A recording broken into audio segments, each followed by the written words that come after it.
چې ان تبدو کو چې تاسو ښکارا کوي ما هغه سو فی انفسکم سج تاسو په زړونو کې دي او تخفوه یا تاسو پټوي. نو په زړه کې دوه قسمه خبرې دي. د انسان زړه ته دوه قسمه خیالات راځي. یو هغه خیال دی چې انسان په خپل باندې د ګناه یو خیال زړه ته راوړي، نو په هغه به الله پاک جل جلاله محاسبه کوي، نیول بکوي. او یو هغه خیال دی چې غیر اختیاري د انسان زړه ته راځي.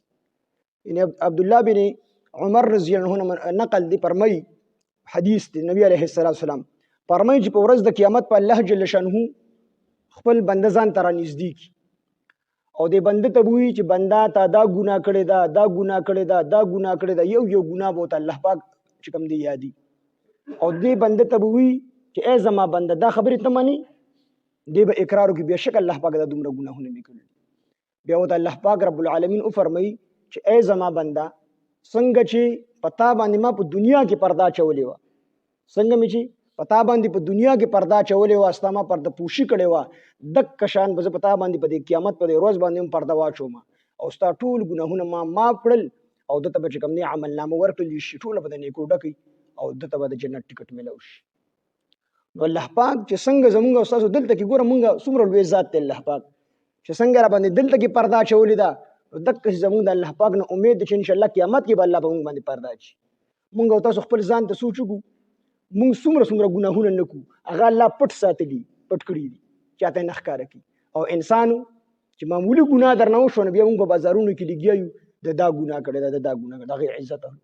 حالانکه حدیث پاک کې راځي الله پاک فرمایي چې کوم سړی زما په بنده باندې پرده واچي، یو پرده الله پاک جل شانه په ده باندې په دنیا او آخرت کې پردې ور واچي، هم به دنیا کې الله پاک د عزت لاج وساتي او هم به آخرت کې الله پاک د عزت لاج وساتي. او وی چې کوم سړی د یو مسلمان بې عزتي کوي، د دې عزت اخلي، د ده بې عزتي کوي، وی دا سړی په خپل کور کې ناست الله پاک پې رسوا کوي. مسلمان په عزت باندې الله پاک جل شانه ډېر خفه کېږي.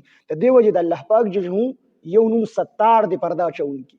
الله پاک انسانانو باندې پردې اچي په خپلو بندګانو باندې او مونږ بندګانو د یو بل پردې اخلو. مونږ تاسو هر سړی خپل زړه کې سوچ سوره ګناهونه مونږ کوو، خو بیا هم الله پاک زمونږ ګناهونه چاته ښکاره کوي نه، الله به مونږ پردې اچي. حالانکه الله پاک خو د زړونو هغه رازونه هم پېژني، خو بیا هم الله پاک په مونږ تاسو باندې پردې اچي. د مخکني امتونو دا د دې امت خصوصیت هم دی، د دې خاصیت هم دی. د دې امت مخکني امتونو کې به چا څه ګناه وکړله چې سهار به دغه په دروازه به لیکلی چې دې کس دا ګناه کړی او دا د رسول الله صلی الله علیه وسلم د برکته الله پاک جل شانه زمونږ ګناهونه چاته ښکاره کوي نه، الله پاک یې پټي. یو بزرګ روانو کنه غیبي आवाज ورته وشو چې اے پلان کیا کو چې رستا د ګناهونه په خلکو باندې ښکارا کړو نو څوک په سرپلار کې سلام ونکي. هغه چې یا الله پاکه استاد رحم په چا باندې ښکارا چې دومره رحیم ذات نو څوک په یو سجده ونکي ته دومره رحیم ذات. نو الله پاک جل شانه په مونږ باندې څنګه چې په دنیا کې پردې اچولې دي دقسې در باندې الله پاک جل شانه په آخرت کې پردې واچي. نو په قیامت کې به الله پاک جل شانه وفرمایي، یو حدیث کې راځي چې یو انسان به منتخب کی یو بنده، هغه ته به وفرمایي چې ای زما بنده زما هغه فرشتې چې کومې ستا په لیکلو باندې مقرر وي، ستا نیک او بد عملونه لیکل، نیک او بد عملونه ستا لیکل، نو هغې خو صرف ستا ظاهري اعمال لیکلي دي، ستا په زړه کې چې کوم څیزونه پراته دي نن به زه د هغې محاسبه کوم. ستا په زړه کې چې کوم د ګناه ارادې راغلې وي، کم کارونه تا کړي دي، نو هغه خو فرشتو لیکلي دي، خو چې کوم پټې خبرې وي، پټ رازونه هغه به زه نن ښکاره کوم، محاسبه وکړم. بیا به وفرمایي چې زما بنده ما مسلمانانو ته به وفرمایي چې تاسو ما ستاسو ګناهونه معاف کړل پټ په پټه باندې. او کافرانو ته به کافران او منافقان هغې ته به چې کوم دی معافي نه وي، ځکه د کافر معافي نشته دی، د منافق معافي نشته دی، هغې به میدان کې شرمنده کړلی شي. نو دلته کې چې الله پاک جل شانه فرمایي دوه قسمه خیالات راځي. ان تبدو کو چې تاسو ښکاره کوئ ما هغه څه فی انفسکم چې ستاسو په زړونو کې دي، په ژبه ول وجود ورکوئ، او تخفوه یا تاسو پټوئ هغه. نو دوه قسمه خیالات راځي. یو دا قسم خیال راځي د انسان زړه ته چې هغه د په اختیار کې نه، غیر اختیاري راځي. حدیث پاک کې راځي صحابه کرام رضوان الله علیهم اجمعین د نبی علیه الصلاۃ والسلام نه تپوس کوي، الله پیغمبره بعضې وخت کې زمونږ د زړه ته داسې یو خبره راشي چې مونږ هغې له په خوله باندې وجود نشو ورکولی، یعنې زړه کې خو داسې یو خبره راشي چې مونږ په ژبه باندې هغه خبره ویل دومره ګران ګڼو چې د هغې نه مونږ دا خبره اسانه ګڼو چې مونږ دې ایره کړلی شو، مونږ دې اوس سوځولی شو. یعنې مونږ د خپل ځان سوځول اسان دي، خو هغه خبره چې کومه زموږ زړه کې راغلي وي نو هغه مونږ په ژبه باندې کول د دې نه هم ګران ګڼو. نو لکه څرنګې لکه داسې چې په زړه کې دا خیال راځي، او زموږ په انسانانو په زړونو کې هم دا خیالونه راځي. چې وړوکي زما په زړه کې هم دا خیالونه راتلل. زه ډېر پریشان وم یو 17 ورځې چې خدای پاک داسې چې الله به څنګه دې باره کې سړي خیال راځي. نو بس بیا به ګرځېدم او ډېر پریشان وم. بیا مې داسې کار وکړو، دا مسله راته معلومه ونه، بیا د کته جومات ته تبلیغیان راغلي، یاره زړه کې ماسې خدای پاک دا خبر راوسته. تهجد پاټې کول خو نه پکار، خو بهرحال اوس خبر رااله. نو هغې له مې اوبه تودې کړې، د ژمي دا موسم پټې مې وړې، هلته مې کېښودلې. او ما چې یا الله پاک دا عمل خو ما خالص ستا د رضا دپاره کړی دی، خدای زما د زړه دا خیال ختم کړي. د اکې روزې نه زما هغه خبره زړه نه ووتله. نو صحابو تپوس وکړو د الله پیغمبره زموږ زړه کې داسې یو خیال راشي، مثال چې من خلق الله چا پیدا کړی دی؟ نو الله دې کې خو به سوچ نه کوئ که نه، الله خو د مخکې نه و اوس هم دی او بیا به هم تر قیامته ابدي ذات دی، ازلي ابدي ذات دی. دا خیال زمونږ راشي. نو نبی علیه السلام خو موږ دا بیا دومره ګران ګڼو په ژبه باندې چې لکه موږ د دې نه دا خبر اسانه ګڼو چې موږ دې اوس وځولی شو.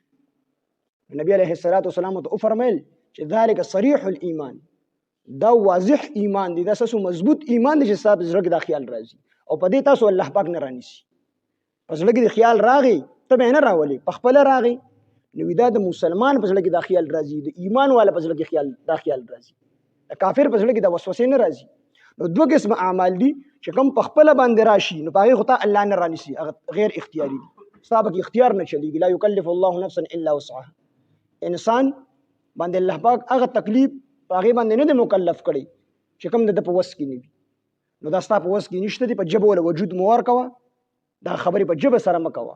په زړه کې ستا د کفر خبرې راځي دي، ته به یې نه راولې، خو په خپله راځي استغفار لا حول ولا قوة وایه، دې سره به الله پاک ختمي. نو په دې ته الله نه رانیسي. دویم هغه سوچ او فکر دی چې ته په زړه او دماغو کې راولې چې هغه ستا په اختیار کې دي. لکه مثال په طور ریا د ریا، ته یو عمل کوې نو په ظاهر کې خو ته نیک عمل کوې، د زړه نه خو صرف الله خبر دی، فرشتې ته هم نه دي خبر چې دا عمل په اخلاص سره وکړو، په ریا سره وکړو، نو د دقې محاسبه به الله پاک کړي د دغې عمل، دا تا په اختیار سره راوسته دی.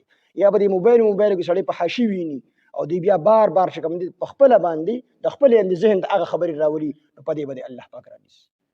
دغه رنګ یو سړی منافق دی نو په زړه کې خو د کفر پروت دی او صرف الله ته پته ده، انسان ته پته نشته دی، فرشتو ته هم پته نشته، ځکه د زړه پته فرشتو ته نه لګي، نو په دغه عمل به دې رانیسي. نو دوه قسمه اعمال شو، بد کو نیک اعمال اراده په زړه کې راځي، په هغې به د الله جزا هم درکړي، ثواب بدل هم درکړي، او چې بد ته راولي د قصدن عمدن نو په هغې به الله سزا هم درکړي.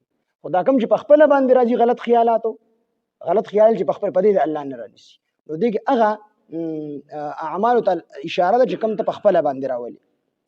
نو لله خاص ته الله دپاره دي ما هغه څه فی السماوات دي چې په اسمانونو کې دي، وما او هغه څه فی الارض دوی څه چې په ځمکه کې دي. وان تبدو کو ښکاره کوئ تاسو ما هغه څه فی انفسکم چې ستاسو په زړونو کې دي، او تخفوه یا تاسو پټوئ هغه، یحاسبکم نو محاسبه به کوي تاسو سره به په هغې باندې الله په ورځ د قیامت. په ورځ د قیامت چې تاسو په زړه کې پټ کم ګناهونه تاسو قصدن عمدن راولئ یا تاسو اراده وکئ او د ګناه کولو کوشش هم کوئ او ستاسو د وجې نه ګناه ونه کوئ، نو دغه هم تاسو غلطه اراده کړله، د دې به هم الله پاک تاسو سره محاسبه کوي، ځکه دا قصدن راوستلی، دا اراده دا نیت تا قصدن کړی دی، غیر اختیاري نه دی. یحاسبکم محاسبه وکړي، حساب وکړي تاسو سره به په دغې پټو ګناهونو باندې الله په ورځ د قیامت. فیغفرو پس بخنه بکړي لمن هغه چاته یشاء چې وغواړي، ویعذب عذاب به ورکړي من هغه چاته یشاء چې وغواړي، والله الله تعالی علی کل شیء په هر څیز باندې قدیر قادر دی.